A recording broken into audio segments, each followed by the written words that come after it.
Welcome back to the Substantiate podcast. I know it's been a couple weeks since I last recorded an episode, had a couple things lined up, fell through, Thanksgiving, took a bit of time off, tons of different stuff going on. Bottom line, I'm back here today with Joe Daley. This is, I think, his third time coming back on the podcast, so you might remember him.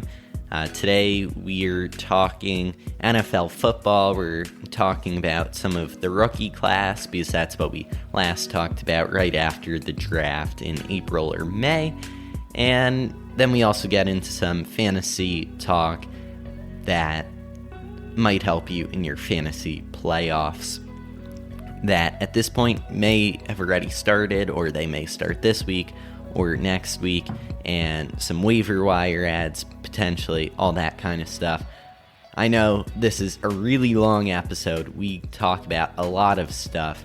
I think that if you're not that interested in the fantasy, then definitely the first 45 minutes to an hour will still be really engaging NFL talk.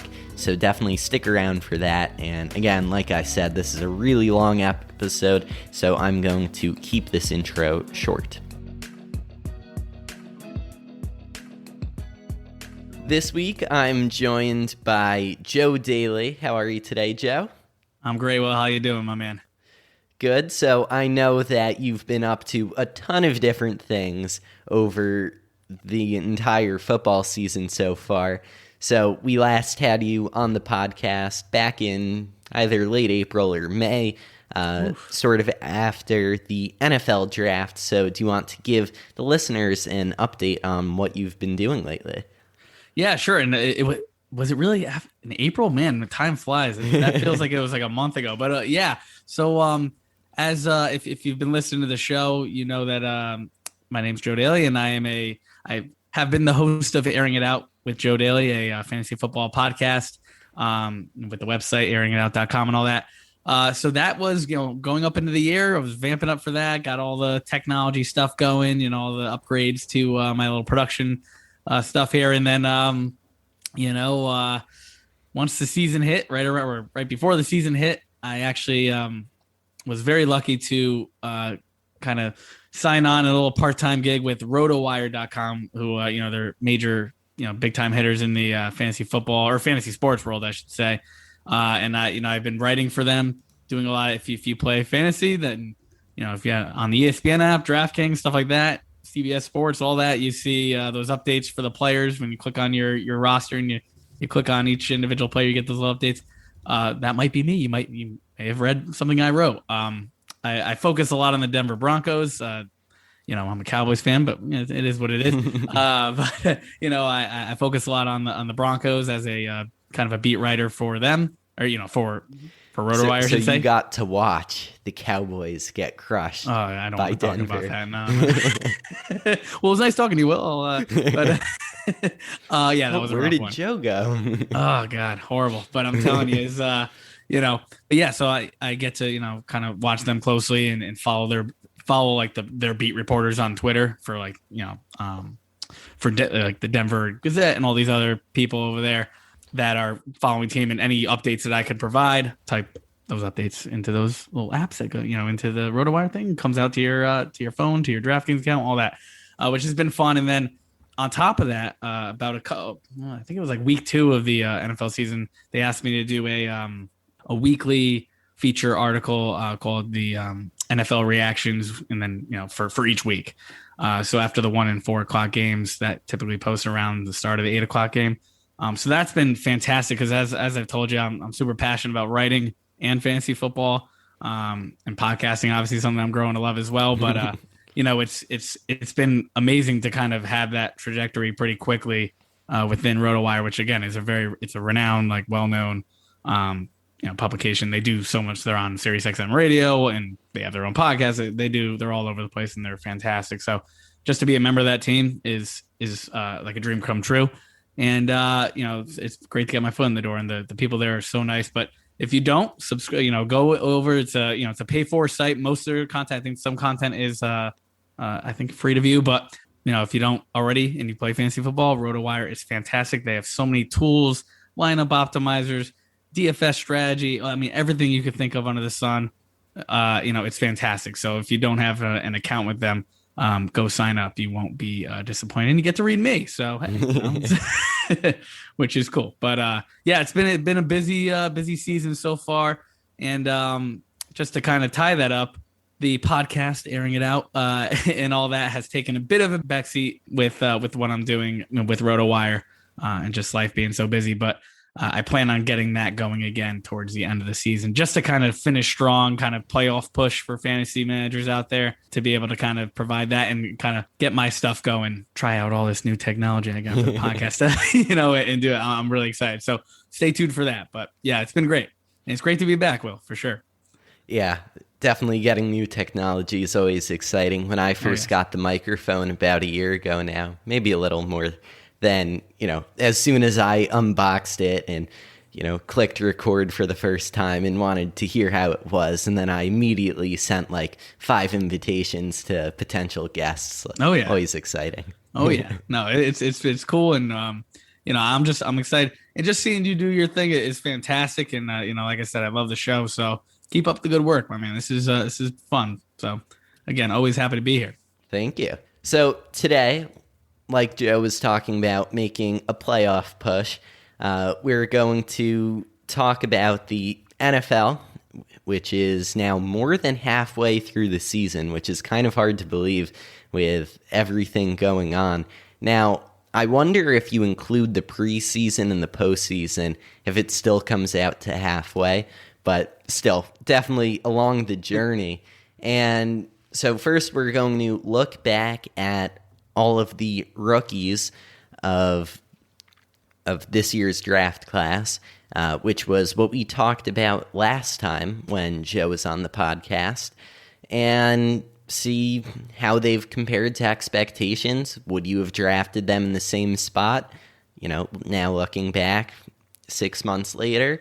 And then after that, we're going to get into some more fantasy football type stuff. What players are going to continue to grow over the rest of the season, and what players are going to step into bigger roles, smaller roles, coming back from injuries, all of those kinds of things. What you can expect from the remainder of the NFL season, because even if it's halfway done, there's still a lot to come. Oh, yeah, big time. So, for starters, looking back at this draft class, I don't think you can start anywhere else but the number 1 overall pick, Trevor Lawrence, the quarterback out of Clemson. Everyone knew he was going to be the number 1 pick, but Trevor Lawrence has not quite had the optimal season. Even in their win the other week against Buffalo, they didn't score a touchdown. So what would you say, Joe, is maybe the biggest issue with so far what's gone on in Jacksonville for Trevor Lawrence? Well, I think the fact that he's in Jacksonville is the biggest issue. I mean, here's the thing. The guy's a supreme talent, and he should have been picked number 1. I mean, honestly, there wasn't a mistake. Just because he hasn't been great, it's more a function of the cast and crew around him.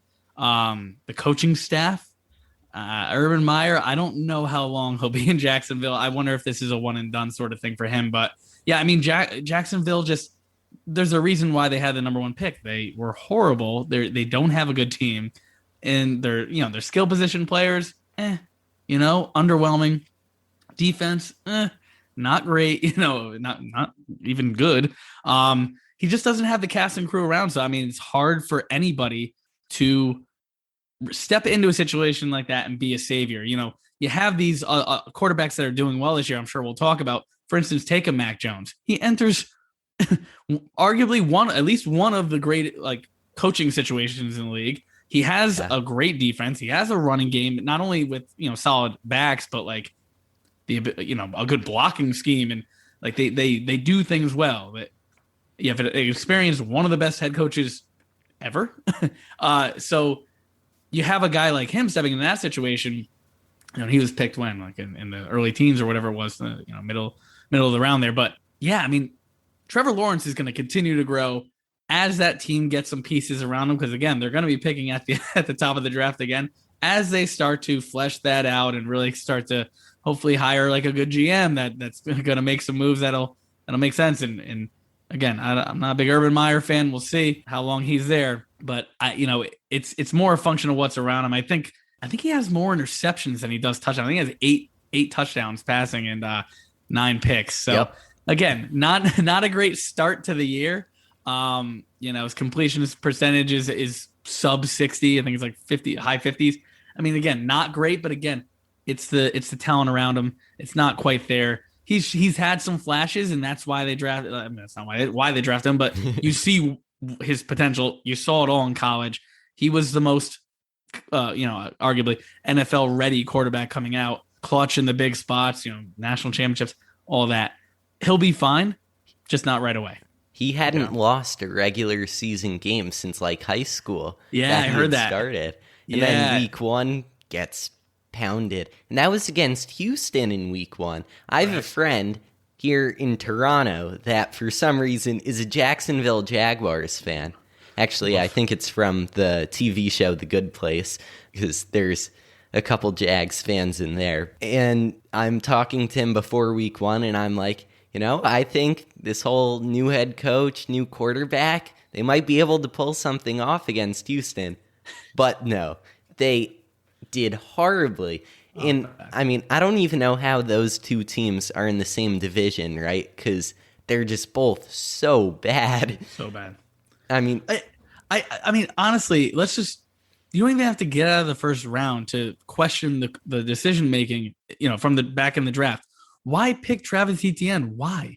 Like, we know that running backs typically, you don't have to take one in the first round. A lot of these guys are undrafted or the 5th round picks. But to me, that decision right there, shore up your offensive line, get a defensive player right there, do something to support the guy that's going to be your franchise, quote unquote. Like, if he ends up sticking with the team, and who knows, after his rookie contract, he might be running the other way. But, just like, you don't have to leave the first round of last year's draft to say, Jacksonville, what are you doing, Yeah, I mean, Jacksonville's had its off-the-field problems with Urban Meyer as well, and we won't get too much into that. But, I mean, just in my opinion, one of the biggest things, and obviously every general manager in the NFL at least should know more than you or I will ever know, but about football. But at the same time, it's like you see this, whether it's in Jacksonville or with the Jets, like, you can't just draft a quarterback with supreme talent and then expect them to flourish in the NFL, because the NFL just isn't the same. The talent level's just so much higher. And I think that teams should first get a solid offensive line situation, get a decent receiver, maybe a tight end, maybe even a good running back, and then slot the quarterback in there where he can succeed.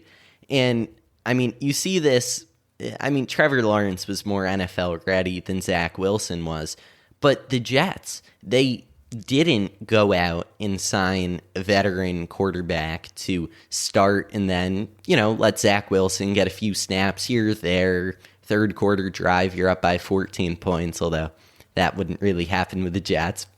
Down by 14, they did have Joe Flacco. Think about this. They did have Joe Flacco. I believe did they trade him? They got rid of him. Yes. No, that's what it was. They let him go at the end of the year. He didn't want to come back. But they sent a pick. It's like you just could have signed the guy for like the league minimum. Now you're sending 6th round or whatever it was. I'm just, again, but that's what we're talking about. Decision making for these teams that end up picking at the top of the draft for a reason. It's decision making. It's lack of top tier talent. Yep. Or a collection of talent, those things are gonna plague those franchises until they get them fixed, until they hire the right guys. Now with the Jets, I like this solid guy. I think he's gonna start turning things around, hopefully. And again, they got to make good picks. They got to continue, and I think Zach Wilson could be good. I really do. I believe it was Chris Sims. If you listen to any of his stuff. He's on Pro Football Talk. He's on NBC's like the Sunday night coverage and stuff. Phil Simms on it, and Chris Sims used to play, I think, for the Bucks as a backup. Maybe a couple other plays. But anyways, he's a great a quarterback analyst, being one himself back in the day. So I love listening to him, and he was very high on Zach Wilson, if I remember correctly. So, and I trust his eye for those things. So and this is a very similar situation to Trevor Lawrence, which is like, okay, it's not going to happen right away, but I think with the pieces, he could be more than serviceable with the sort of skill set he has. So, I mean, we'll see. Again, there's a lot of this is, even at the draft, it's always who knows, and it's still even through, half a season, we got to wait and see situations. It's their first year. It's, the situations are horrible as one would expect. And, it's all a guessing game at the end of the day. And like you said, the people that should know more. Sometimes it's like, no. Do they? Sometimes they make you think. Oh, yeah. Right. So then ultimately, if you're drafting an offensive lineman with a top 10 pick, it's not really such a high risk pick in this, especially compared to a quarterback, because if you're drafting an offensive lineman, ultimately every place is going to generally ask the same thing from that lineman, right? Just block. Obviously right. There's different kinds of blocking, run blocking, pass blocking. Right. I think for GMs, it's easier to hit on those skill position players because like you said, their skill sets are very determined. Like they're very defined. You can see them on tape. Mm-hmm. The thing that could get a little hard is when you have someone from, maybe a smaller school that isn't playing the same level of talent as like an SEC team week in and week out. Yeah. That's where again, it's their expertise that are saying, okay, that guy can still he has the athleticism and this and the pro days that, they go through all the combine stuff for all that. But those are a little bit easier to grade, I would imagine. Again, I don't know, but I would imagine, but to that point though, I would say with what you're saying, quarterbacks are at such a premium that everyone wants the next Mahomes, right? Whether you get, or even the Prescotts of the fourth round, who is, he came into the league, his deep ball accuracy, there were so many flaws in his passing game. So I don't know who is coaching him up in Dallas over the past few years, but it's night and day. I remember I'm a Dak guy, when I was a Romo, my buddies will tell you I'm a Romo fanatic. Right? I absolutely one of my favorite athletes of all time. But, so Dak came in. I like Dak. I thought he played really well that first year. I was like, oh, okay, maybe our guy of the future. And then obviously Romo, he was done. But to see his progression in just like 2 years, 3 years it's crazy to me. So it's like everyone wants to hit on the guy. And the thought is, okay, if this is the highly touted prospect that all these people are talking up, we won't get laughed out of the league, out of the draft if we take this guy. Yeah. Like Tua had a lot of the skill sets that you want to see. A great deep ball, could place the ball wherever he wants. He had good decision making, all that stuff. Now again, hasn't been great. Offensive line play, not great. So much going wrong there. Tua in his second year now. Do they have their quarterback? But at the 5th overall pick, he's there. At one point before that, he was like the consensus number 1 overall pick for a lot of people off the board. Like that's who they had at the top. I think like a year ahead of the draft. So it's just like, these desperate teams. Yeah, it's an offensive lineman if they have a pretty bad offensive line is the pick that will long term potentially it's easier to hit on, I should say, right? Yeah. But if you do hit on the Mahomes, it's just like it's the gamble that they have to take. And I think that's what's appealing about it, that a general manager sees Trevor Lawrence, you're like, this guy's the guy. We got to get him. Sexy pick. Well, in that case, I think he's gonna be very good. But it's the sexy pick, number 1, and number 2. If you hit, the value on the quarterback to sustain success in your franchise is so much greater than one offensive lineman. And in these drafts, the offensive linemen and all, a lot of the lineman positions, defense, they're deep typically at almost every year. And I know in the more recent drafts, they've been pretty deep, right? But it's that calculated risk of, is this the guy? Are we gonna kick ourselves in the rear end if we don't get him? Like the Dolphins, they took Tua ahead of Justin Herbert. Right now, was it the right pick? I don't think so, because Herbert is looking like he could have some Mahomes potential. Mahomes that is A game, because Mahomes has been putting up C's and B's recently. But Herbert's looking like he has that sort of potential, whereas Tua, again, still remains to be seen. But a lot of the offense in Miami, so dink and dunk and 5 yards past the, so it's really hard to do. It's really hard to do this stuff. It is. I don't envy the people that have to make these decisions and scout and all that, but someone's got to do it, and then we're going to talk about it. That's the way life goes. All right, I'm just going to take one moment before we get back to the program with Joe to tell you about Built Bar. You all know how much I already love these bars. They're protein bars, but honestly, they kind of taste like candy bars. All have their double chocolate flavor some nights if I'm like, hey, you know what? Gonna go have some dessert, or a double chocolate Built Bar. They've got a ton of amazing flavors. Coconut brownie chunk, up there, one of my favorites, and they're still selling that right now, although I believe that's a limited time flavor. They've got a bunch of different flavors coming in and out for the holiday season, plenty of flavors, and I mean, you really can't go wrong with most of the bars there on Built.com. And if you use code SUBSTANTIATE at checkout, then you'll save yourself 10% off your final order. Again, Built.com, code SUBSTANTIATE, the name of this podcast, 10% off your order at Built.com.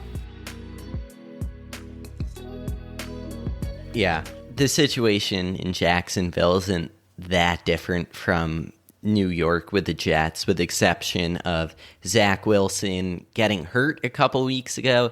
And then you have this guy no one's ever heard of. Well, actually, you may have heard of him because nope. He was. Oh, no.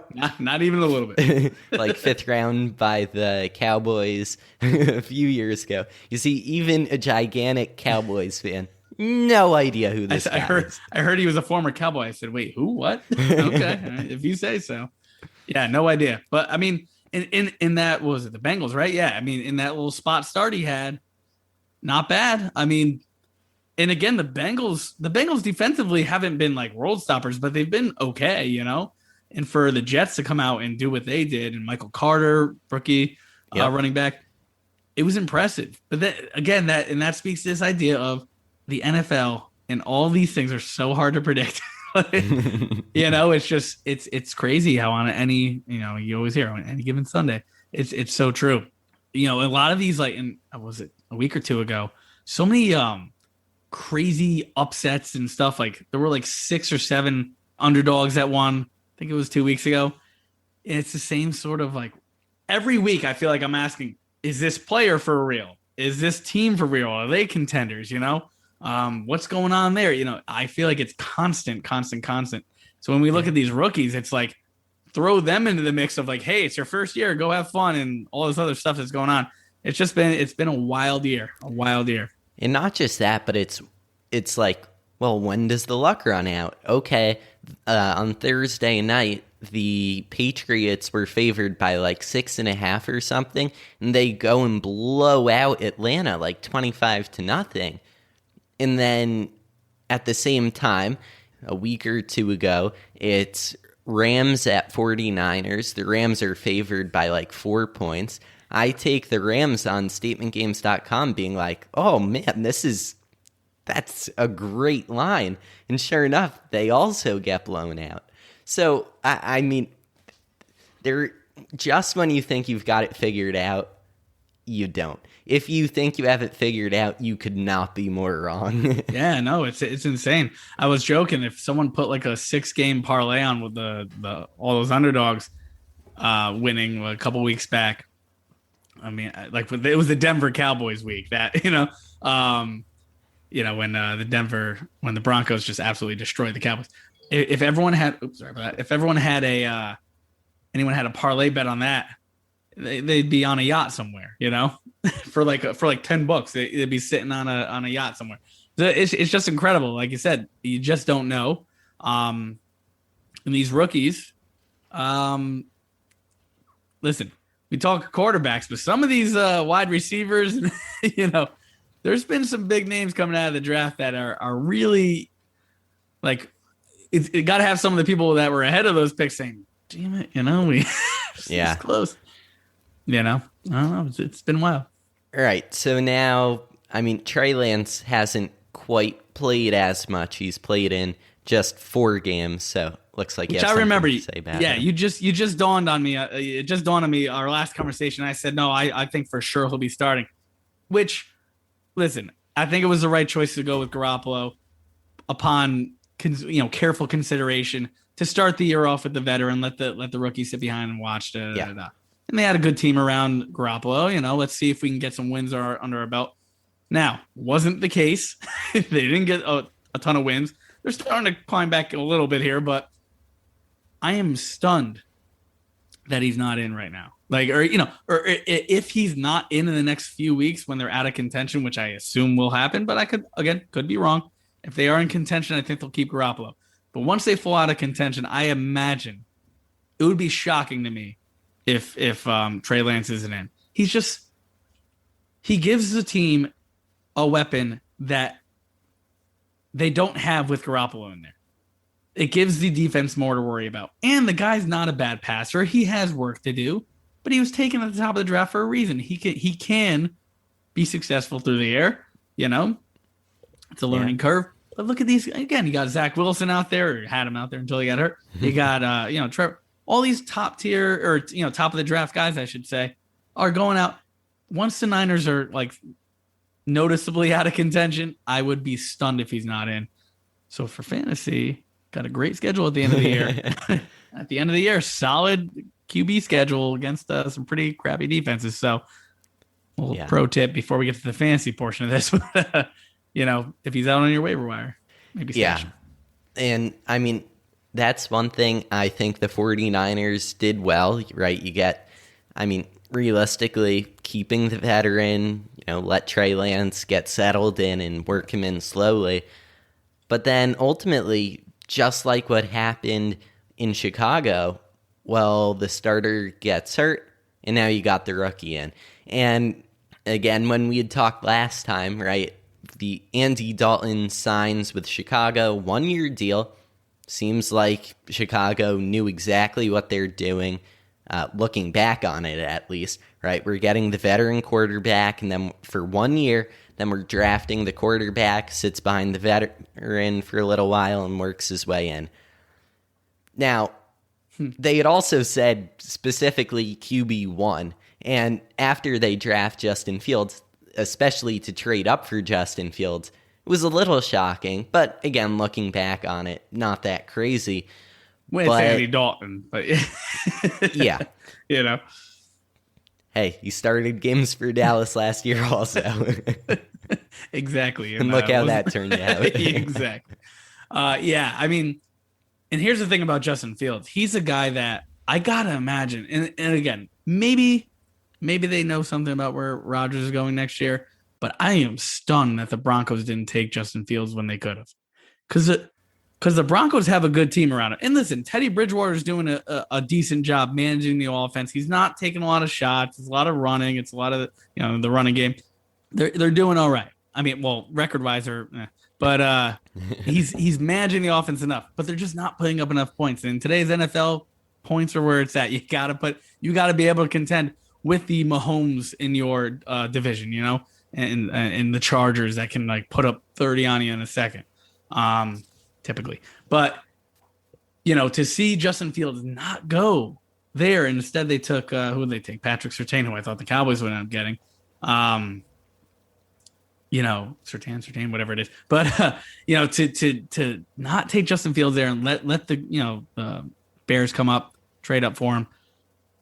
I thought it was a solid pick, and things were shaky to start, but it looks like he's starting to come into his own. He's another one that I think is a little bit held back by the system he's in, held back by the coaching staff. I don't think Matt Nagy's going to last much longer, is my guess, with another down year, assuming they don't go on some crazy run. I don't know how long he's actually there, but I think if someone can come in and take advantage of his talents, and again, the guy's a gamer. He has the spotlight experience, back in college and using his legs. Look at who we have that's at the top of the league right now. Lamar Jackson, right? These are all like MVP candidates. Lamar Jackson, Kyler Murray. These are guys that can throw. And again, Lamar Jackson, another one, kind of like Dak, progressing in the passing game, taking shots, accuracy improving. You have the right coaching staff that can do that and kind of coach up your guys that already have the potential there. There's, again, Denver, unless they know, hey, I think we got Rodgers next year or something like that, they got to be kicking themselves, because they were right in that area at the end of the top 10 there. So it was shocking for me, but I think he's going to be someone that pans out. I don't think he's going to be Brady or anything like that, but I think he could have a really, really solid career. And he's showing some flashes lately, using his legs when he needs to, airing the ball out where he can. Again, that stuff I think will improve. Yeah. It can, Look at Josh Allen. Josh Allen, his accuracy was horrible in his first year or whatever it was. First two. Yeah, and then now look at him. I mean, what changed? Coaching? I mean, I don't know. I don't know if they brought in a new QB guy for him, QB coach, whatever. I don't know. But something happened where this sort of thing, this progression is natural. When you see the game clearer as the years go on, when you're more experienced, when you can see where people are blitzing from, the decision process becomes easier, and you see these guys take big leaps. So, again, it's tough to judge, but I think a lot of these guys have potential to really take the next step in better situations with better talent around them. Definitely. And sort of on a side note, Justin Herbert drives me crazy, his name, because there's not Justin Herbert. You see, that's why it drives me crazy. Justin Fields drives me crazy because there's Justin Herbert, and then there's Khalil Herbert. Khalil Herbert, who's a running back on Chicago. And then there's Justin Herbert, the quarterback in LA. And I always screw those two up. Just make sure if you have them in fantasy, you're putting the correct one in your league. Oh yeah, there's I saw something recently where someone I believe someone picked up or like used a waiver or like their fab budget or whatever on the wrong, was it Amari Rodgers or something like that instead of Aaron? No, it wouldn't have been Aaron Rodgers. It was something like where it was like a similar name, and they ended up dropping a pretty decent player for a very like a no-name sort of guy that wouldn't be on anyone's roster instead of the guy they actually wanted, and they spent money, and it's God, dude. Gotta dot your I's and cross your T's for sure. But exactly. Yeah, that's funny stuff. All right, so now in terms of all of the wide receivers, tight ends, running backs, so all of the other offensive pieces from the draft that might be on your fantasy team. So you've got at the number 4 pick, Kyle Pitts, followed by Jamar Chase, Jalen Waddle, Devonta Smith, and you go down the list. Now, these players have actually all done pretty well, right? We have Jamar Chase, who's the early Rookie of the Year candidate. You have Kyle Pitts, who is also really stepped up. He's made some incredible catches so far this season in Atlanta. And again, another bit of a shaky situation, especially with Calvin Ridley there. And then you go down Jalen Waddle. Again, the Miami situation is not great. And Devonta Smith, also the Eagles' offense has probably exceeded expectations of most. And looking back at Kyle Pitts, right? Atlanta, with the exception of last Thursday, clearly not a horrible team as you might expect having the 4th pick in the draft. So how did Atlanta get to that point in the draft where they're able to pick up a star like Kyle Pitts to their roster? So, I mean, the Falcons are and have for a while underachieved with some of the talent they have. And listen, Matt Ryan's in the twilight years of his career. which is crazy when you have Brady, who's like 60. But you know, his offensive line has not been solid for quite a while now, right? Which again, for someone who's not mobile and for someone who's up there in age, not ideal. So of course, just in injuries and stuff like that, and losing Julio for parts of the season, Calvin out for like last season was just a rocky road that led them to that top pick. And with that, they end up taking Kyle Pitts, who is, and I said this on the last time I was on, I remember correctly, that he was one of the best players in the draft, like just overall football players. Yeah. And from what I'm seeing, again, I'm not going to say that the team's doing well, but he is a phenomenal talent. He is fantastic, and they're lining him up at wide receiver. He's just an oversized wide receiver at this point. He's all over the formation, which is fantastic.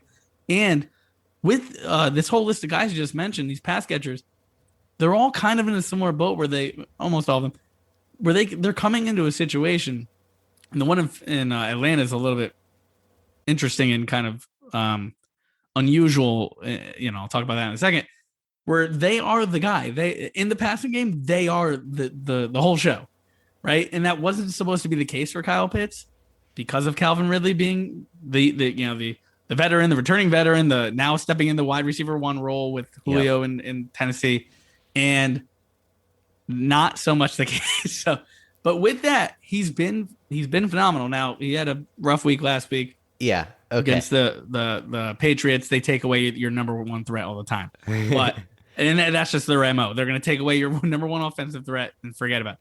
And they're running with like RB2s, RB3, like third string, fourth string running back out of nowhere. So the Patriots running back situation is kind of crazy right now. But oh no, listen, I'll tell you right now, I'll tell you right now, the Patriots have a shot here. I'm not saying they're going to win the Super Bowl, but hey, but if they did, I would not be completely shocked. Their team, I would not have thought this coming into the year. Maybe I should have. Is so well rounded, and they're coming on so strong. And think about they almost beat the Bucs. They almost beat the Cowboys, right? They are coming on super strong when it matters. We're heading into the cold weather season. They're in New England, right? Their running game, their run blocking, their run schemes, fantastic. They're hitting holes. These guys are, and they got between Damian Harris and Ramondre Stevens, they have a fantastic 1-2 punch there. I mean, really, really, they are impressive. And then you got Brandon Bolden, the guy, he might be Brady's age, but he's been in the league forever. And he's coming in on passing it. I mean, just they're pass catchers. That's the one issue I have. Like, if we can get these guys going, but Mac Jones is starting to step in his own. They're not relying so much on the running. They are a running team, run first team, I would say, but he is starting to air it out. He is the guy too. It is, people have to be kicking themselves, and he, again, if he goes to I don't think he'd be the number one pick even if we did the draft over, but if he was, let's just hypothetically say that, I don't think he's doing nearly as well as he is now if he was in Jacksonville, because as we said earlier, the situation is horrible. The talent around, coaching. But for him to come, he landed in the perfect spot for his game. And if you remember, I don't know, this might have been before your time, when Brady won his first Super Bowl, he wasn't great. Like, he wasn't the GOAT, he wasn't the guy that you rely on to go and win you the game. He managed the game. He made his throws here and there, but they relied on that defense. They relied on a solid running game in New England back then at the beginning of the run, like 2001, whatever it was. So with that, I think they have a real shot here, and I'm really impressed. But back to these, Well, one comment about that. Sure. I think that if the Patriots make a real playoff push, I'm going to go out on a limb and say that Mac Jones, if that is the case, wins the Offensive Rookie of the Year, because that would require him, like you were saying, not great pass options. So, I think that would mean that he would, in fact, step up to whatever the case is. And they did. They spent $1 bazillion in free agency. They get both Jonnu Smith and Hunter Henry, right? Two great tight ends in this league. And Jonnu Smith hasn't quite seen as much of this success this year, but Hunter Henry, he's sure had a couple spotlight plays. But yeah, back to Kyle Pitts. In fantasy, he's the 4th-ranked tight end on the year, averaging 11.3 points. Obviously against the Jets in London, he put up almost 27 points, which, I mean, again, it's the Jets. But everything's in context here, right? Yeah. But what's interesting is, right, they go Jets by Miami. And then again, in Miami, 23.3 points. So ultimately for him, it's been a lot of boom or bust, as you'll often see in fantasy. And especially for rookie tight ends. Typically, they are hard to trust. But this guy, like I said, so talented, and they're not even lining him just up at tight end. Where, again, tight end, it's a lot of like, you might be blocking one play and have to stay in line. So there's a lot more to worry about, as opposed to like, hey, go get open, run your route, do what you got to do as a wide receiver. And that's where he's playing a lot of time. So they're asking a lot of him. They need to, because of the situation with Calvin Ridley. And I hope he, is in a good place and gets to a good place. But, a lot is on this rookie. And that's the thing with these guys that you just mentioned. Devonta Smith, not so much him where he is the number one target, but it's not like they've really kind of went run heavy as of late. Definitely. But Jalen Waddle, he's the guy. You got Gesicki, I guess, would be the 1B or the 2 there as far as pass catching goes, but as a tight end. But Jalen Waddle, he's being relied on. This guy's getting the ball thrown to him like 100 times a game, so that's a guy coming in. And again, rookie wide receivers come in and usually take some time to develop. But here are some guys that are coming in. Jamar Chase was on a record-setting pace and is lighting the league on fire as a rookie with a sophomore quarterback. So it's just like, you're starting to see some of the tide turn with these quick turnarounds on young players, right? Especially these guys picked to be great. Jamar Chase, top 10 pick. Waddle, we'll see with Miami. We always got to give that little disclaimer. Yeah, we'll see about the Jets, Miami, and all these other people. But you're seeing these turnarounds really quick as far as talent starting to come to the forefront for these guys. And I got to imagine that all those teams that took those players, unless they needed a quarterback, are feeling pretty good about those picks. Maybe the Dolphins are thinking, I think they were really in on the Deshaun Watson thing, and who knows what'll happen next year and how that all plays out in the core system. Right. So, and that's the, when you don't see the Broncos go for a Fields when they could have, and all these other people, or Mac Jones even at that point. And let's not forget Jimmy Garoppolo. They could have tried trading for him also. Yeah, I mean, ton of options here, and just you got to think. You don't know, but you got to think: do they have a backup plan that they feel pretty confident about? Like a Watson wants to go to Miami, or maybe they know Rodgers is leaning, but Denver leaning this way. Steelers, there was some talk about Rodgers going to the Steelers potentially. There's rumors everywhere, but who knows what's true, what's not. But you got to question some of the decision making there and see. Again, they know more than we do as far as what their intentions are, of course.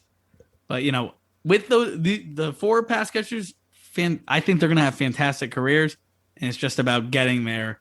And the team, the system coming around them, and I don't think the Bengals are going to make much of a run this year, but I really think they are, with the talent, with the offensive talent. Once the line gets even stronger there, the defense is okay. If they can shore up some things there, they could be a team that people worry about. As long as they're not playing Mike White.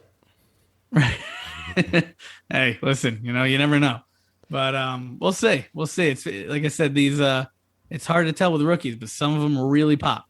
Really popping, and it's been fun. It's been fun for fantasy too, having these Jamar Chase types and seeing them go off, which is nice,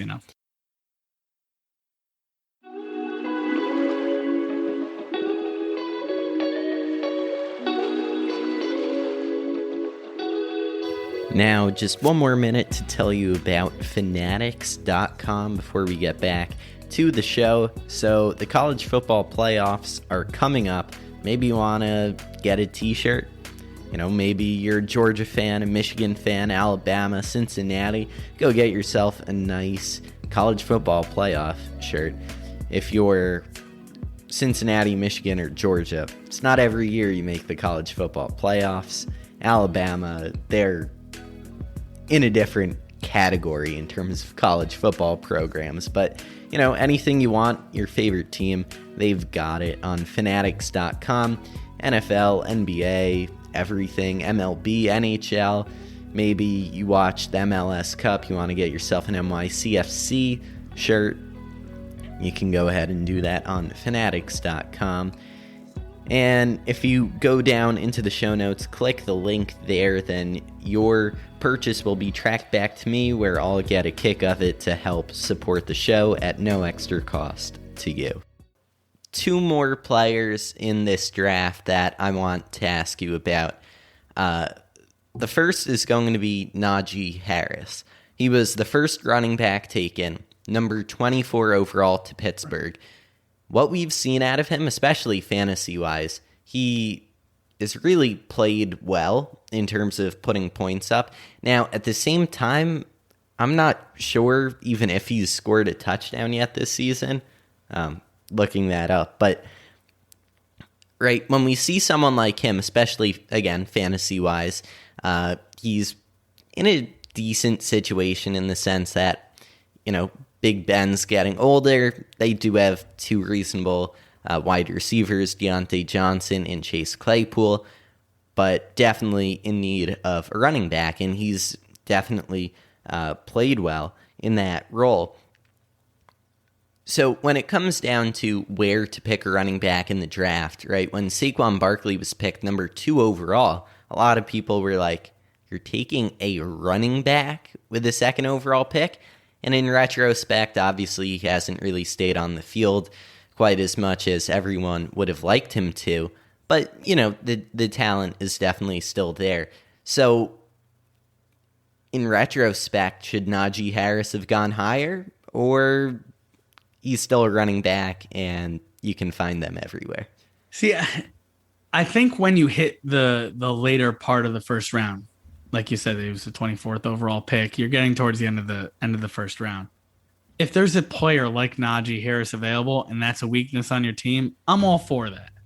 If you have a glaring weakness and someone's available, I gotta imagine most GMs are gonna pick, like, if there's a offensive tackle that's available at 24 and they desperately need one, they're gonna take it. But if they felt like the people on their board at that point, didn't suffice, weren't worthy of that pick, like the people that were available at that point, and you think that, and Najee Harris is a fantastic running back that is a dual threat, which is what they needed. They don't have, like, James Conner's out the door. They have Benny Snell on the roster, and okay, what's he gonna do? So for them to go out and get Najee Harris I thought it was a good pick, and they've been pretty run heavy, in the sense of Roethlisberger's up there in age. His balls are not as accurate as they used to be. His passing skills are deteriorating pretty quickly. So it's just like where they're at, their franchise, picking Najee Harris there is not only gonna patch up some of the bad parts of Roethlisberger's game, but it's also going to be a nice transition for whoever ends up coming there next. If it's a rookie, if it's one of these free agents that come out on the market, that are relatively young, could be good for them to be able to rely on a guy, and he's a check down machine too. Like, he's highly targeted in the passing game, so he's kind of like a dual, like, sort of part-time receiver for them too, which is nice. Again, for someone who can't really throw the ball consistently well down the field like he used to. So I think it's a solid pick. I don't hate it. I think if they were doing the draft again, they'd probably take him again, is my guess, just based on what he's been able to do for him. He's just fantastic. He's the type of running back that if you can get him late in the first round, you are more than happy to do it. But yeah, when you're picking first, second, third overall, top 10 running back, unless it's, I can't think of someone even now that to me says, oh God, I gotta get him. If you don't get him, you're screwed. There's no one that comes to my mind that's even in the league right now. There's great running backs. Jonathan Taylor is going to be fantastic for a long time. And I don't want to, knock on wood here. I don't want to jinx him, but he stayed healthy. Let's hope that continues, especially for his fantasy managers out there. But for him, he's been so good. I mean, he's scoring from all over the field, 30-yard touchdown, 70-yard touchdown. I mean, he's all over the place. Breaking tackles, so there's these guys that are fantastic that I'd want on my team. But if I have to pick them in the first 10 picks or something like that, 15 picks, you can wait. You can get great running backs late in these drafts, like we said earlier. So not just that, but look at Baltimore. Their entire running back core gone preseason. Their entire running back core is their quarterback. Well, okay. That is a separate argument. Yeah. So right. Let's say by label running back core. But, they are able to go out. They get like Le'Veon Bell, who everyone thought was done, and they wind up releasing him again last week. But, they're able to put something together where, again, they had like that 100-yard rushing per game streak that eventually ended a few weeks back. I think it was on Monday Night Football, actually. But, right, and a large part of that is Lamar Jackson. But at the same time, he's not rushing for 100 yards a game. So there are still... I should walk that back. He's not rushing for 100 yards a game, every game. Most games. right. So, yeah, the running backs have definitely had room to get in there. But let me speak to that. There's the idea of the room to get in there. Defenses, when they have to account for not just a mobile running quarterback, but a running quarterback like Lamar Jackson, who also can beat you deep, like through the air. When you are dual threat in that way and that effective at it, a fake hand, like a play action, any of these things, you stop defenses in their tracks. That's why Devonta Freeman, who might be, 50 years old? No, he's been in the league for how long? I can't. It's been so long. That's why he's able to get lanes. That's why Le'Veon Bell, who is not the same player he used to be, is able to get lanes and pick up 10 yards here, 10 yards there, 7 yards there.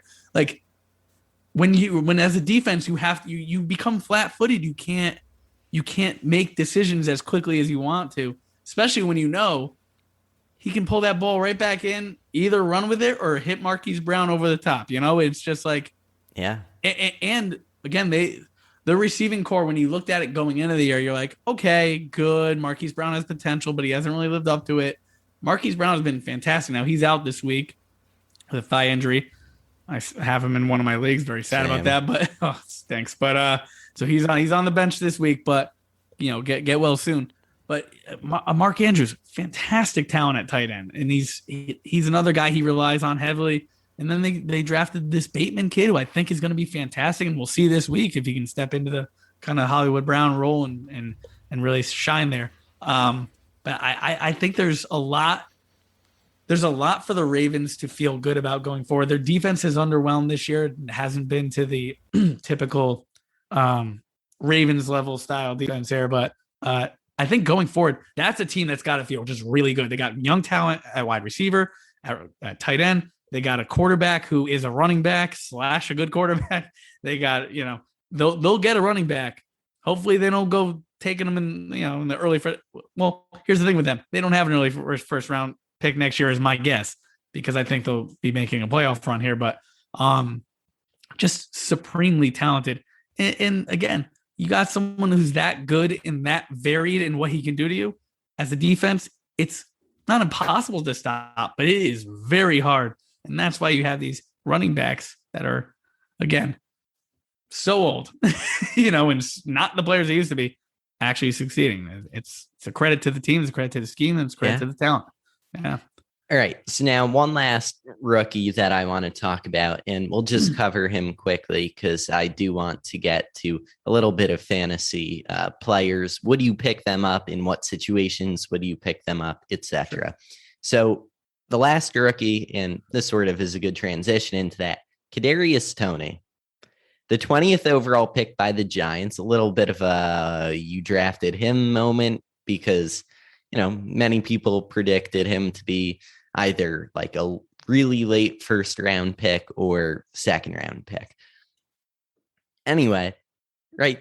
The Giants, even Kadarius himself, they have gone through plenty of injuries this year, and the receiving core has been different every single week. And every time I hear, oh, yeah,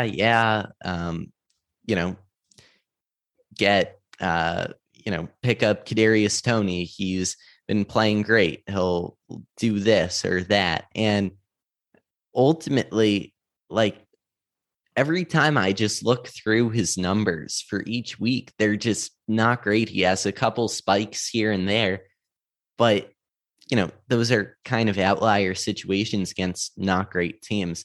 So in fantasy, are you picking him up? Are you still trying to trade him away and get someone for him?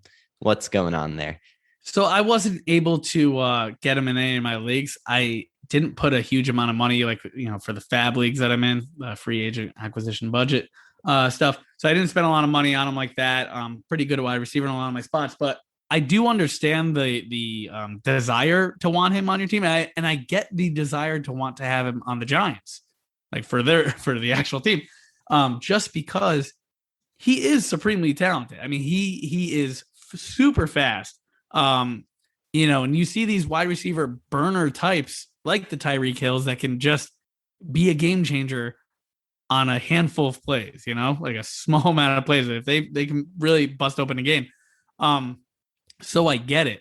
I just didn't get it for them there. Like you said, I just, they have things they need to work on. Their defense, not good. They traded out of that pick, right? It's they traded out of their early was it 12th overall? They were towards the top of the draft there. That's where the Bears ended up taking Fields. But you gotta why not shore up the offensive line a bit more? Go with a defensive player there. I mean, to me, now I'm trying to remember. Maybe you remember.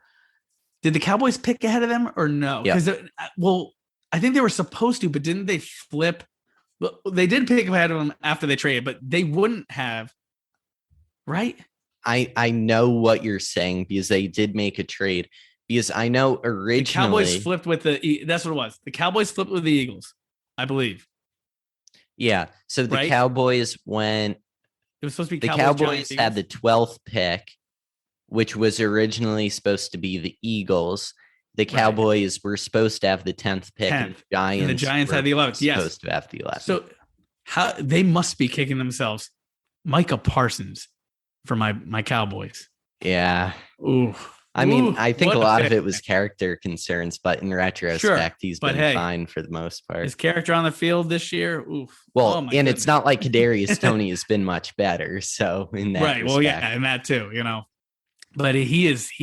Ooh, he looks really good. And this defense, again, we're not like top of the league as far as I don't think we're this 85 Bears style defense. We're giving up a ton of points most weeks, right? I mean, even to the Broncos, but we have the makings. So we're in almost any game, we can beat, I think, I'm not just trying to be a homer over here, but I think we can beat anybody in the league. We came close with Tampa Bay.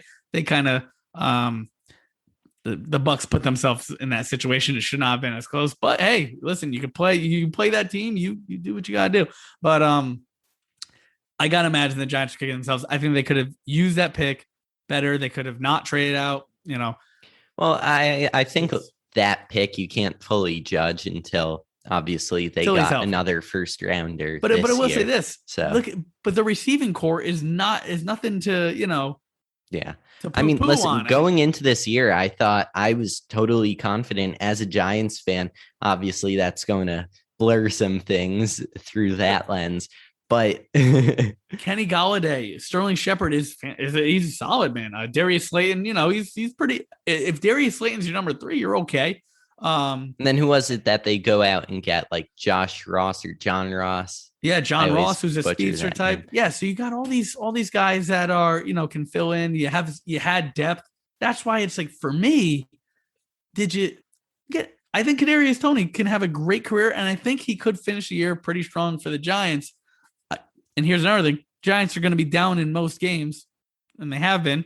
So you're going to need to continue to put the points up on the scoreboard there. So, throwing the ball is where you want to go with that. But it's just, for me, I don't think that they needed that. There were other needs. But again, I think they got a supremely talented guy. Who knows how long some of the receivers that they have currently on the roster are going to be there, but they gave a good amount of money to Galladay, who just signed this year. So, yeah, we'll, I mean, it's not an interesting, loving that one. Yeah, well, especially with the cap situation. Oh my God. Yeah. Well, if he can get back healthy, I mean, I think because it's like there's no rapport being built. I felt like he's been out for so long. He's but we'll see. We'll see. I mean, Monday night, we'll see. Got a really tough test. However, the Bucs passing defense is not what it used to be. So the Giants, I think, could put up some points this year. Well, that's mainly due to injuries, but nonetheless. Yeah. Hey, listen. Again, you can only play who's on the other side of the field. That's it. So yeah. I mean, and especially like with that deal, and so much of the money is guaranteed, and it really, I mean, until the salary cap really expands over, I forget what year they said that that they project it's going to increase a lot by. But right now, I mean, like, I have a friend whose father went to college or whatever with the Giants assistant general manager, Kevin Abrams. Mm-hmm. And Kevin Abrams, right? Like, he's the Giants capologist, they say. Like, he's the one that manages the cap. And I feel like Dave Gettleman gets a lot of, the talk that, again, some of that is with him, but they did try to fix up some of that cap situation last year. But a lot of that is just kicking the can down the road. And eventually, if you kick the can far enough down the road, theoretically, the salary cap will be large enough eventually that it won't matter. But that means you're also locked in with that player for the next 4 years. Right. Not always what you want. No. But I do think that Dave Gettleman gets a little more hate than he deserves with everything that's gone on with the Giants. But makes sense. It's just when you underperform for so long, in a New York fan base. I know you're up in Toronto, but the New York fan base down here, they are loud, and they want their success, and they want it now. It's a tough market, and that's in every sport. It's not exclusive to football. Oh, true. But yeah, it's we'll see. I mean, who knows? If Daniel Jones ends up being, if he continues to progress, I think he's a nice player. I think he has potential, and he's got the mobility a bit there. I think if they lean into that a little bit and kind of, again, he's not Lamar Jackson, he's not Kyler Murray, but if they can lean into that and kind of make defenses fear it a bit, again, not the same level of these other guys, but just use that a little bit, but develop him as a pocket passer as well. And they, like we said, they have the talent at wideout. They have pieces. So we'll see.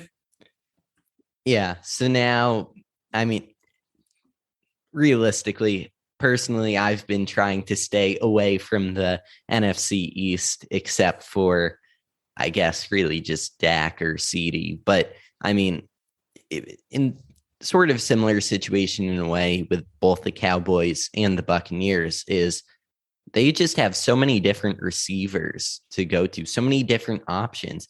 And even it's a little, I mean, Zeke has still had a good year fantasy wise, but Tony Pollard, he's still been getting plenty of snaps, and every time you turn on the game, and I think he's number 20 and Zeke is 21, and you see the two and you're like, come on, please be Zeke. That just ran that for fantasy wise. But God, that was Pollard who got that 11-point pickup. But I mean, there's just so many different options that eventually Amari Cooper has not had a great fantasy season.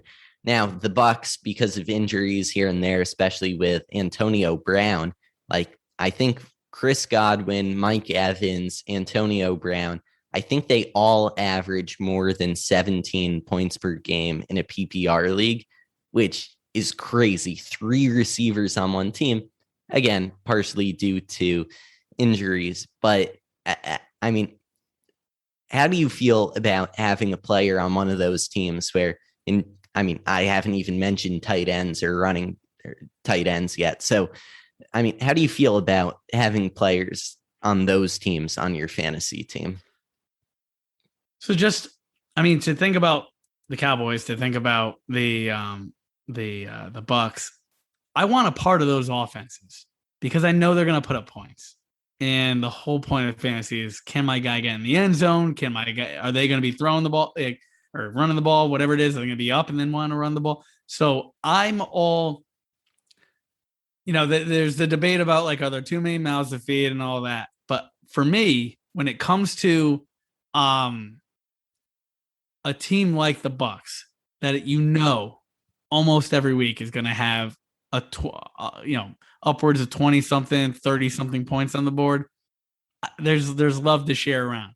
Now, I don't want to stack like a billion of those players on my teams because, on the days where it's CeeDee Lamb and not Amari Cooper, and I have both, but there will be weeks that I have both and I'm like, I won my matchup because of that. Maybe I had Dak so it's just like, give me the players on offenses that I know are going to move the ball, that I know can move it through the air and on the ground, that are well-rounded teams.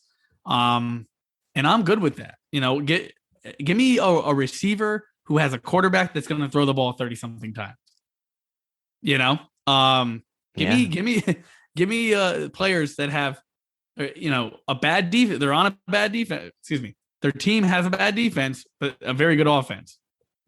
Again, the Bucks aren't a horrible defense. They're great against the run, but they are giving up points through the air. So give me those players because I know that most weeks, not all, but most weeks, I have the potential for shootout potential. I mean, if you look at the Cowboys over-unders for most of their games, they're in the high 40s. They're in the low 50s. This one against the Chiefs is like 50, somewhere in the mid-50s. I want all of that action. If I have Hill and, that's where I don't mind if there's a running back and a wide receiver on the same team, give them to me. I'll take them. You know what I mean? You don't want them, give them to me. But I know. I see what you're saying. It's just, you just never know some weeks who's going to have it, but that could be anybody on any team. And at the same time, it's all about where you play them. If you play them as a flex, you have different expectations than if you play them as your wide receiver one, right? CeeDee Lamb or Amari Cooper. Amari Cooper, better example for this case, right? He's had games where, he's definitely been the wide receiver one, but at the same time, realistically, it's probably safer if you use him more as a flex player, which, if you said that last year, you'd probably be crazy because it's not like he's gotten worse. It's just that he's just inconsistent. There's only so much cake to slice. Right. Yeah. And the inconsistency, listen, fantasy football is all about maintaining the most consistency you can and mitigating risk. Can I mitigate risk? Can I get rid of the risk here? Who is going to give me the most points this week? People, when people will set their lineups, they'll be like, oh, well, my opponent has it. Don't worry about who your opponent has. Worry about who you have and who is giving you the best chance to score the most points. I mean, it sounds so simple, and it is.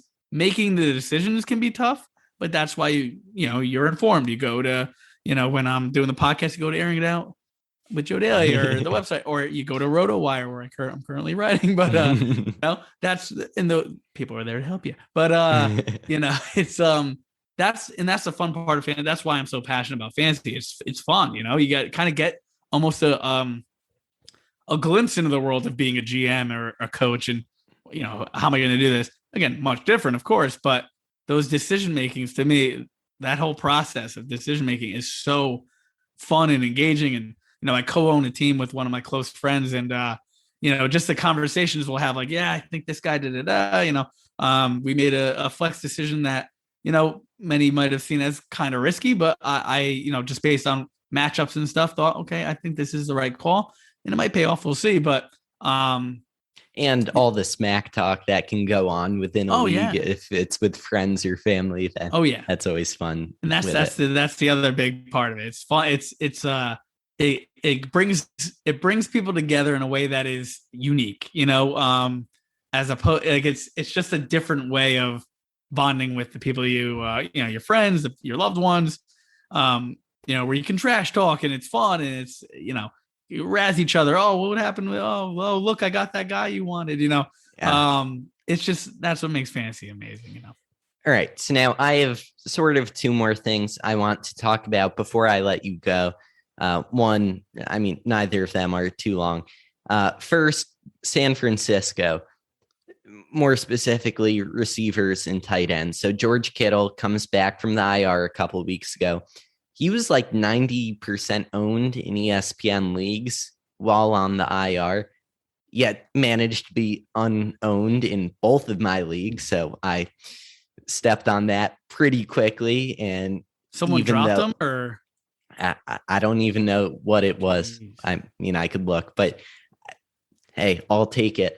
And, in one league, I have Kelsey already. And in the other league, I have Darren Waller. So, it's not like I'm in heavy need of a tight end. So in one league, you have a locked in flex.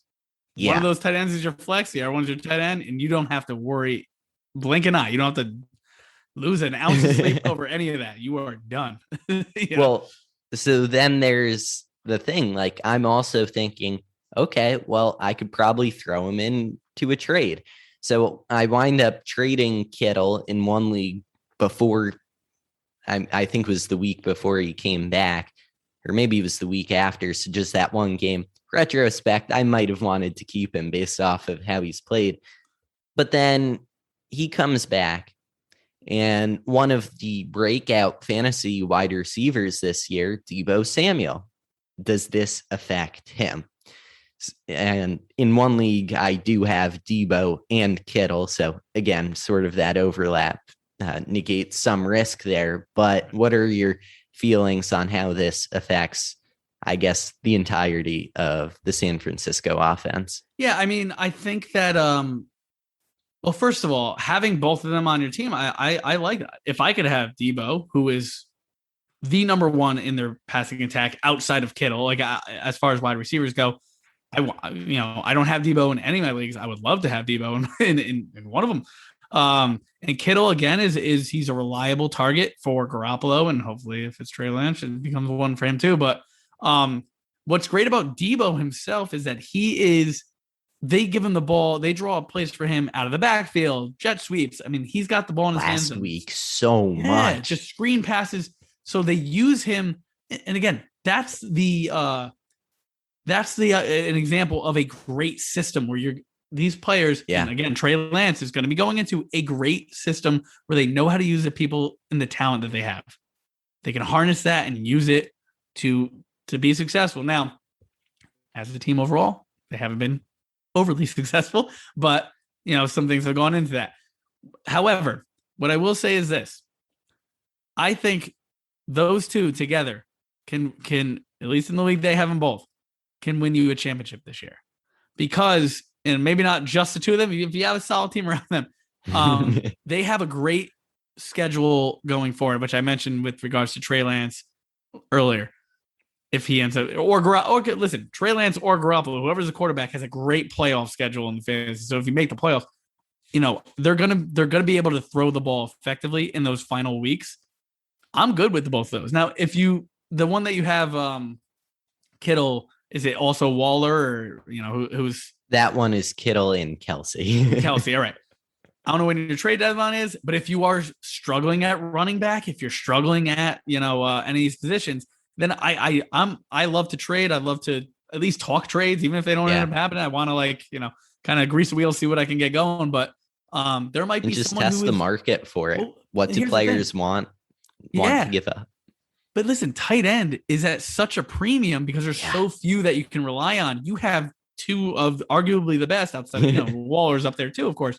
But even he's been a little underwhelming. Pitts. I mean, Pitts, there aren't that many. Yeah, and even again, Pitts Waller started out hot, but he's been cold lately, Yeah. but I think he'll pick up. Oh my God. The game against the Giants, he had like 3 targets in the in the end zone, and he dropped all 3 of them. It was driving me crazy, even though I'm a Giants fan. Everyone has their days, where just things don't hit right. But I honestly think that if you can flip it and maybe you are struggling or you're kind of weaker at running back and someone's really strong or wide receiver, whatever it is, if you can get one of those positions where you have to fill up multiple spots, because tight end, you only need the one. And correct me if I'm wrong, Kelsey's got a bye coming up. So you might, maybe try to flip him. I don't know. So that way you kind of buy yourself that. But, if you can flip one of these guys into like a top tier name, or maybe you do a little package deal, I don't think that's horrible either. What you want to do is, again, by the end of the year, mitigate risk. You want to take the risk out of your team and say, these are the consistent guys I can rely on most weeks to put up X amount of points. Like, look at the point totals in your league every week.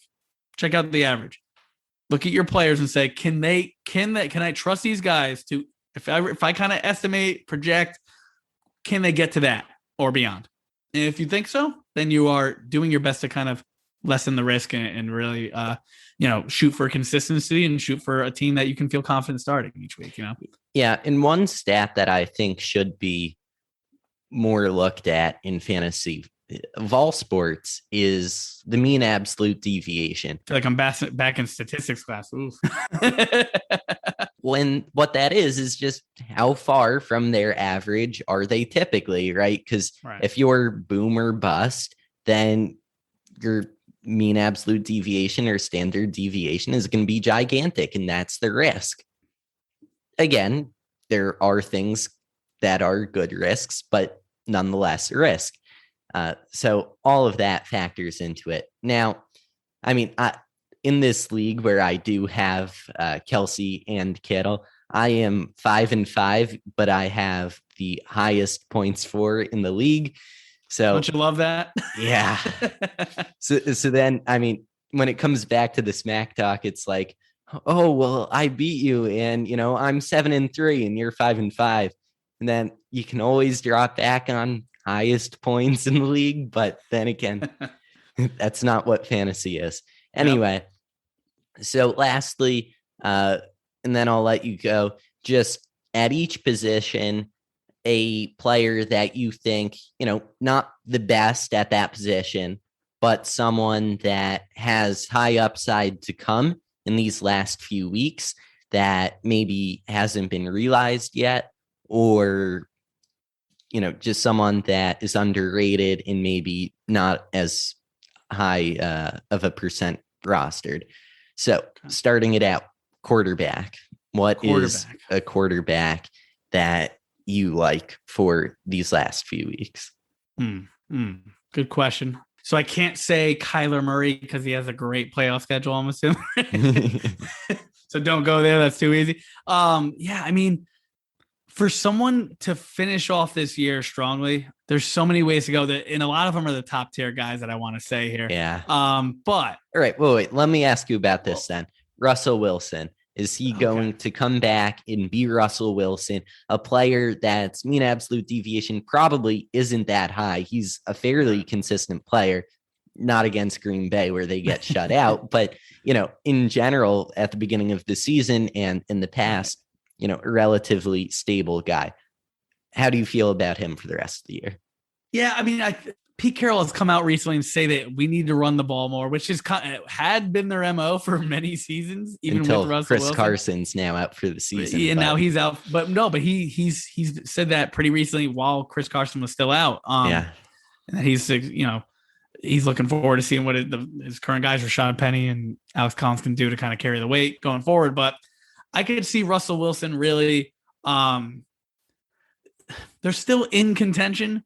So I can see them still pushing, but I don't know that they'll be in contention all the way through. But that doesn't mean he won't finish strong. I think he has a good shot to be a player. He's not. Here's what I'll say: if he's on my roster, I'm not like benching him for anyone that's like. There's not many people I would bench Russell Wilson for, or Yeah. Yeah. I wouldn't bench Russell Wilson for most players. You understand what I'm saying? So unless it was one of the top tier guys, like a Josh Allen or one of those guys. I think going forward, look for Derek Carr to really show some things. They're in the playoff picture, and they've been pushing the ball through the air quite a bit. So I think he's someone that could help you finish off a strong end of the year here. Another person that I think, and again, these are all people that are mostly owned. But Jalen Hurts, who's been up and down passing, but has been putting up pretty good fantasy numbers because of his legs. Yeah. I think he's someone, again, they have a very nice schedule in the playoffs, which is someone, that's someone that I really think that as the year goes on, of course, you get more experience, you get a little better. I think that he could be someone that, again, it's not like, oh, let me go pick him up. He's probably not out there on your waiver wire, but he's someone that I think is where you might not be able to trust him week in, week out. You're like kind of clenching your seat as you're watching, and he has like 5 points in the fourth quarter, and then he ends up with like 21 fantasy points by the end because he, throwing like crazy. They're behind or whatever. He's someone that I think with those matchups in the playoffs, kind of leading into the end of the year, they're not far out of it in the NFC East, but I don't think they'll give Dallas much of an issue there. And I certainly don't think they'll be in the wild card spot there, or contending there. But that's someone that I could definitely see, kind of giving you more of a confident boost at the end of the year there. That just continues to drive me crazy with Jalen Hurts. In last year, week 17, and it was against Washington. The Giants had beat the Cowboys earlier that day, and all they needed to do to go to the playoffs was the Eagles to beat Washington. And instead, the Eagles put in, who'd they put in the second half? Oh, they put Carson Wentz back in the second half, I think. And maybe they wanted to give him his last snaps as an Eagle. Yep. It's frustrating, man. I don't know. And then Jalen Hurts comes out this year and plays phenomenal. Anyway, moving on, and running back and wide receiver will be a bit easier to give a bit of an underrated player because there's more of them. But starting it off, running back, what is a high upside running back you're looking at these last few weeks? There's a couple of guys. One of them that really sticks out to me, and it's someone that I've really kind of been high on since the offseason, and especially kind of like really following the team with RotoWire closely, as, the Broncos beat guy, is Javonte Williams.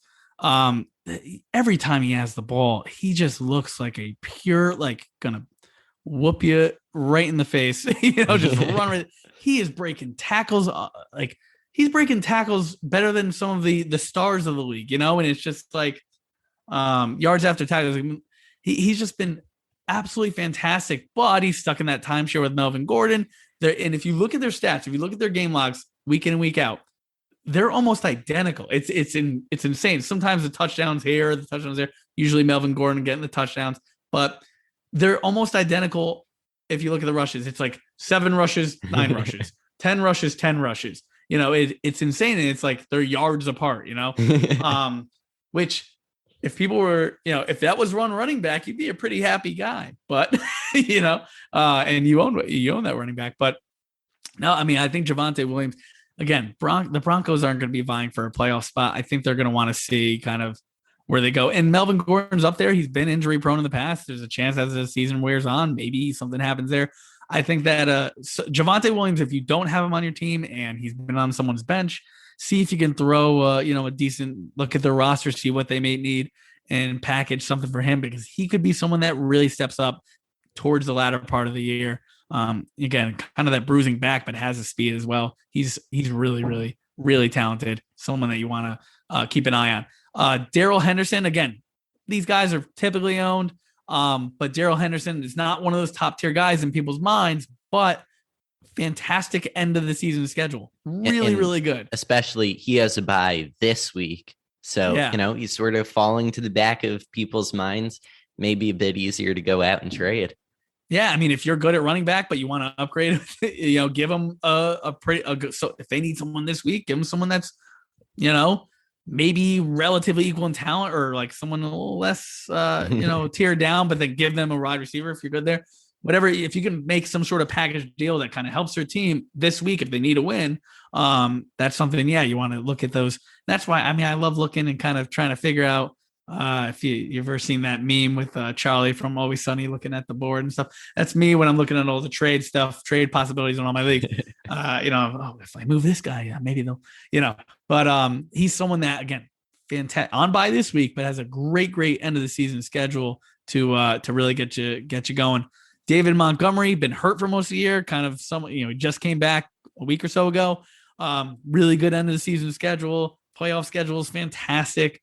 Khalil Herbert, like I said, he stepped in and it was pretty serviceable, but went back to the back burner.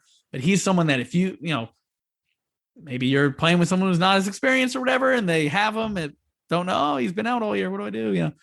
See if you can go snag David Montgomery, because very similar to last year. Last year, he finished out the year so strong and helped people win fantasy championships as well if they were lucky enough to have him. But he's someone, again, that I think can really do some big things towards the end of the season.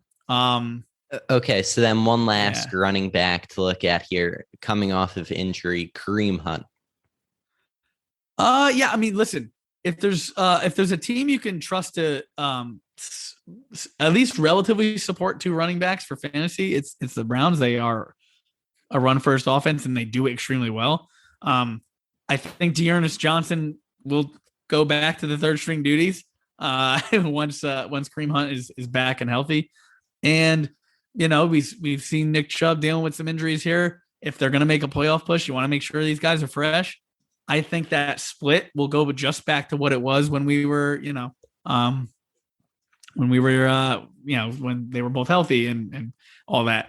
So when he comes off IR, he's someone that, again, if he's riding on someone's bench and you need some help at running back and, you're looking to make a playoff push, he's someone that you might want to look at, because, the Browns are run happy and they're happy to run both of them. So, and he's up, and listen, the passing game has been underwhelming. So there's chances of them being down in games, and they both can catch the ball, him and Chubb, but Hunt that's kind of his specialty, in open space there. So might be someone we want to look at for sure. Yeah.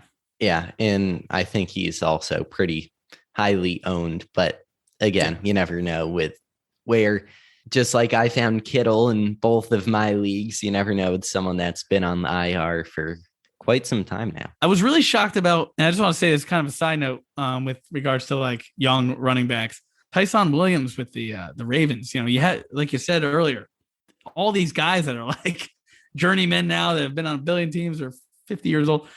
Le'Veon Bell, they just cut. Tyson Williams, I don't know if he's been in the doghouse or what it is. Maybe it's the pass protection stuff, but barely seeing any work. But this guy is fast. He is so quick, and especially in that system with Lamar being the threat he is. I would love to see if he picks up a little bit going forward. But that's like a deep sleeper, because I don't know. I don't know if we could bank on that, because you think he would have been there instead of Freeman, and those guys. Yeah. You never know with Baltimore. You feel like you might just see like an Indeed job come up for, suspicious, fast person located in Baltimore. The interview, bring some jogging pants. Birth years 1963 to 2000. You Wouldn't never be know. Surprised. Wouldn't be surprised. No, yeah, it's pretty wild, but we'll see. We'll see what happens for sure. It's been crazy. Yep. So now, lastly, and I know we've already talked a bit about tight ends, but I guess lastly, then a wide receiver that either coming off of injury or what they might look like the rest of the season. Right. So I think the wide receiver that I really feel strongly about finishing off the year would be Devonta Smith, the rookie out of Alabama, who's on the Eagles. And as I mentioned earlier, Jalen Hurts has that really, really tasty set of matchups for the fantasy playoffs. So obviously, if he has those tasty matchups, so does Devonta.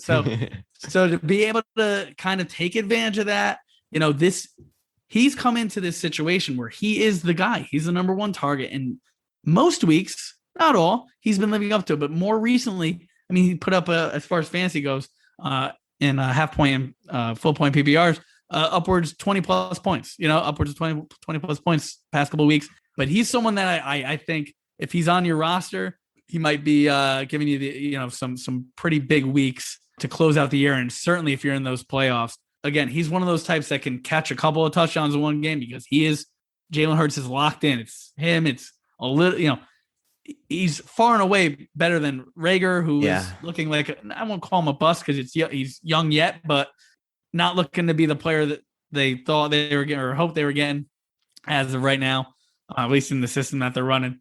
And then Quez Watkins, I mean, Goddard's been underwhelming. So, I mean, it's the Smith show. And again, if you have him on your team, or if you can go see if you can go swing to get him. And another thing with Smith is it gets underlooked a lot that he was teammates with Jalen Hurts in college for 3 years, I think. A lot of chemistry there. Yes, 2 years, 17 and 18. So just like Joe Burrow and Jamar Chase, they were only apart for 1 year, but now Devonta Smith, that was 2 years, I believe, right, because Jalen Hurts transferred to Oklahoma, but they still have that history together. And if you're the Eagles, when you draft him, it's definitely maybe that might not be why you go and draft him, but it's another perk there. So this has been a lot. This has gone on way longer than I expected it to, but it's been great. And I mean, Joe, with all the different things going on with you, any last thoughts? And then where can the listeners best find you? Yeah, no. So for sure, listen, I just want to say it's always fun talking to you, and it's been a while here as far as time, but it hasn't felt like it flew by because, like I said, I love talking football with you, fantasy and otherwise. So thanks for having me on. If you guys want to find me out there, for the time being, most of my fantasy attention is going to my work over at RotoWire. If you have the ESPN Fantasy app or CBS or any of those numbers, DraftKings and all that stuff, then you might be reading my work. If you have like Noah Fant on your team, or like Cortland Sutton, or one of these guys, Judy, or Melvin Gordon. I've probably read your stuff before, I'm not even knowing it. That's what I'm saying. So, and it's not just them. I get some other players in there too, but a lot of my attention goes to those guys. But so you can see those there, of course. But if you don't already, rotowire.com. RotoWire is everywhere. They're, again, one of the heavy hitters in the fantasy industry, and I am just super humbled and super excited to be a part of their team. I write a weekly article for them, again, called the Sunday Reactions or NFL Reactions, every Sunday, and you can catch that. Again, you got to subscribe to become a member of the of RotoWire's site for a lot of their content. Some I think is free, but regardless, you can go check me out there if you would. Airingitout.com has not been updated in quite a while, with all of my attention being on RotoWire, that stuff, and kind of getting my foot in the door over there, and all that. But in life, but I will, as I said at the beginning, be finishing off the year, kind of the end of the year playoff push, opening up with the podcast Airing It Out with Joe Daley. It's wherever you find podcasts. That's Airing It Out with Joe Daley. It's a fantasy football podcast. We get you ready for each week. We did get you ready for each week, and at the end of the season in 2022, guys, going to be a fantastic year. I'm super excited, and Airing It Out is gonna, we're gonna start soaring. And got, like I said earlier, got the technology ready, got the mics, the upgraded mic, the the interface over here, the editing stuff. It's really exciting. It's all the tools and bells and whistles that I'm excited about. So, thank you so much for having me, man. Always a blast.